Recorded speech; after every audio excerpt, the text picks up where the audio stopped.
ನಮಸ್ಕಾರ ಗೆಳೆಯರೇ, ನಾನಿವತ್ತು ಮಾಲ್ತಿ ಐಲ್ಯಾಂಡಿಗೆ ಹೊರಟಿದ್ದೇನೆ. ನನ್ನ ಜೊತೆ ನನ್ನ ಕ್ಲೋಸೆಸ್ಟ್ ಫ್ರೆಂಡ್ ರಾಜೇಶ್ ಅವರಿದ್ದಾರೆ, ಹಾಗೂ ನಮ್ಮ ಶೇಖರಣ್ಣನವರು ನಮ್ಮನ್ನು ಕರ್ಕೊಂಡು ಹೋಗ್ತಾ ಇದ್ದಾರೆ.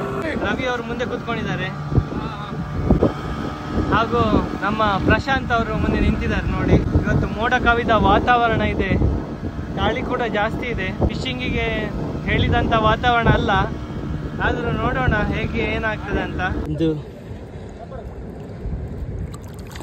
ಒಂದು ಒಳ್ಳೆ ಸೈಜ್ನ ಕೆಂಬೇರಿ ಆಗಿದೆ ನೋಡಿ, ಹಾಗೂ ಮತ್ತೊಂದು ಏರಿ ಆಗಿದೆ,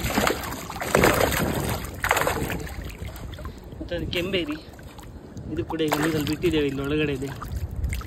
ಸುಮಾರು 1 kg ಸೈಜ್ ಆಗ್ಬೋದು. ಕೆಂಬೇರಿ ಕೂಡ ಸೈಜ್ ಇದೆ, 2 ಮೀನಾಯಿತು. ಏರಿಯಾ ಸೈಜ್ ನೋಡಿ, ಸಖತ್ತಾಗಿದೆ. ಕೆಂಬೇರಿ ಕೂಡ ಒಳ್ಳೆ ಸೈಜ್ ಆಗಿದೆ. ಕೆಂಬೇರಿ ನೀರೊಳಗಡೆ ಇರಲಿ. ಯಾವುದರ ಮೇಲೆ ಅಂತ ನೋಡಿ, ಬ್ಯಾಟ್ ಶಾರ್ಡ್ ಮೇಲೆ ಸುಮಾರು 1 kg ಸೈಜ್ನ ಆಂಬೈ ಆಗಿದೆ ನೋಡಿ. ಗೋಲ್ಡ್ ಟೈಗರ್ ಮೇಲೆ ನನಗೊಂದು ಸಖತ್ ಸೈಜ್ನ ಕೆಂಬೇರಿ ಆಗಿದೆ ಬೆಳಗ್ಗೆ. ಯಾವುದರ ಮೇಲೆ ಅಂತ ನೋಡಿ, ಬ್ಯಾಟ್ ಶಾರ್ಡ್ ಮೇಲೆ ಸಖತ್ ಸೈಜ್ ಆಗಿದೆ ಕೆಂಬೇರಿ ನೋಡಿ. ಸೈಜ್ ನೋಡಿ ಮೀನಿದ್ದು ಸುಮಾರು ಒಂದು 3 kg ಹತ್ರ ಆಗ್ಬೋದು.